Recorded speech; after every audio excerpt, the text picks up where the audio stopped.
The revolution will not be televised. The revolution will be live.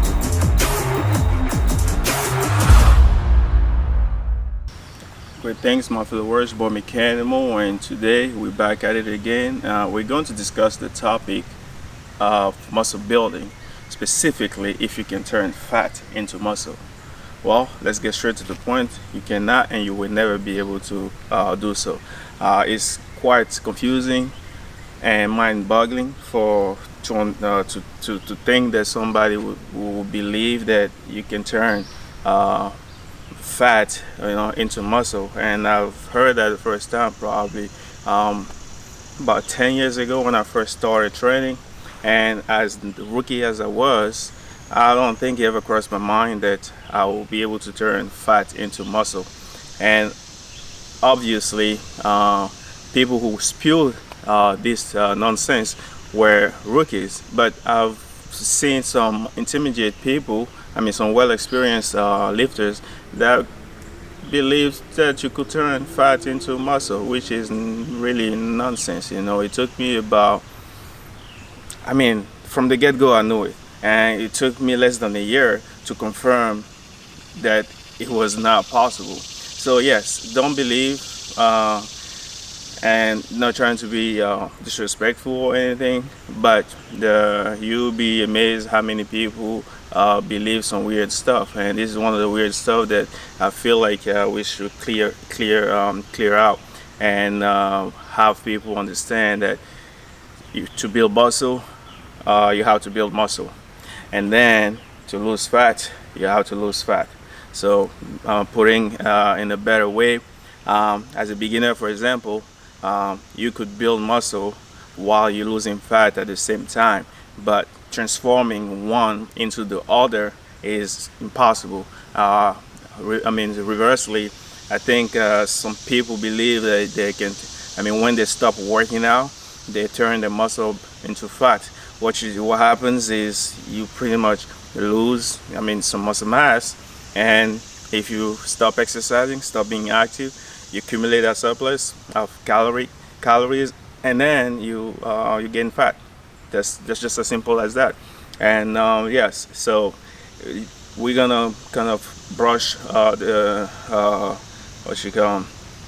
two main components to build muscle, and the two main components to lose fat. I know it's not a topic about how to do so, but that's quite appropriate to inject this piece of knowledge for, again, a lot of newbies who will be watching this video who find that information useful.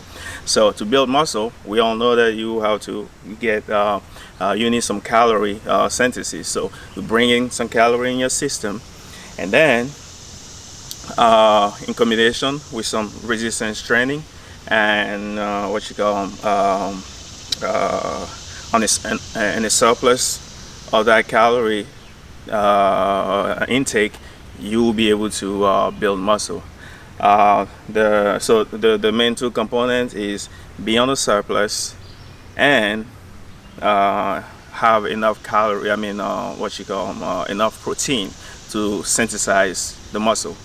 To lose fat, you need to get on a calorie deficit. That's the one component, and the second component is you need some oxygen to oxidize the fat.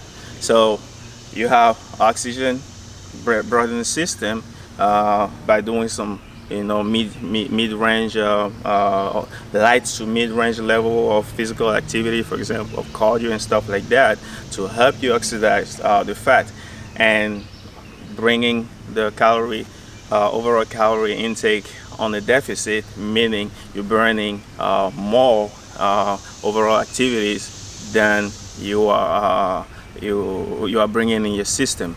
So you have many ways to get that deficit with food and all these things, but what you want to get, the important thing to remember losing fat is get on the deficit and make sure that you breathe properly, and while you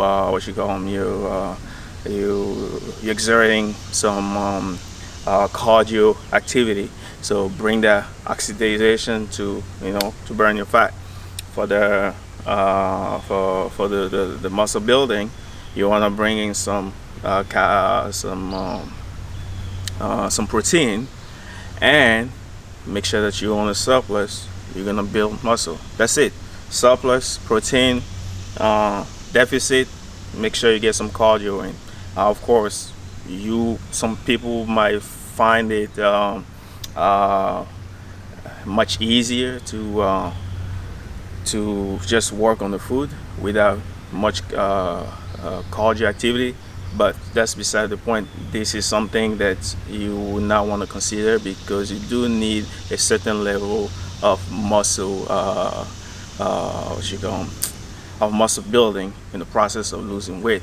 Otherwise, you're gonna tend to go to even more decay states of your muscle density, because as you lose fat, you always have the tendency to drag along a few percentage of your muscle mass. The amount of resistance training that you induce to your body is going to be determining how much muscle mass you're going to be yielding. If not, if you do it properly, you could still build muscle and at the same time lose fat. It is quite doable, especially when you're a newbie, and even for some advanced people, still possible. It's just a slower process to build muscle and lose fat at the same time when you experience, and that's gonna be another topic. So I know it's kind of catching ideas here and there and rambling, but it comes down to you cannot turn fat into muscle. It doesn't work that way. At the same time, when you stop exercising, your muscle doesn't transform into fat. It doesn't work that way. You either build muscle or you lose fat. And I don't mean that in the combination. I'm talking about, like, you can't just transform one entity to the other entity. But in terms of combination, you could build muscle while losing fat, and that's just it's a much slower process in general. So yes, so let's go over again the components. Main component to build muscle: protein intake, and you don't need to overdo it, because you really need a really a really minimal amount of protein, about 0.7 gram per pound of body weight, something around that's needed. So if you go 1 gram per pound, it's more than enough to build muscle. So you have that protein intake and you have the surplus. Make sure that you eat properly and get yourself in the surplus. You'll be able to easily build muscle. For the fat loss, you need to get yourself on a deficit, and the main thing that you want is to make sure that you bring enough oxygen in your system during your cardio activity, meaning making sure that you breathe properly and make sure that you have enough cardio activities to be able to help you oxidize the fat. So that's that. Hopefully it was quite clear and not too long of a video. Everything it will always be the Meckanimal way. Like, comment, and subscribe, and don't forget to like. Help a large channel. Peace.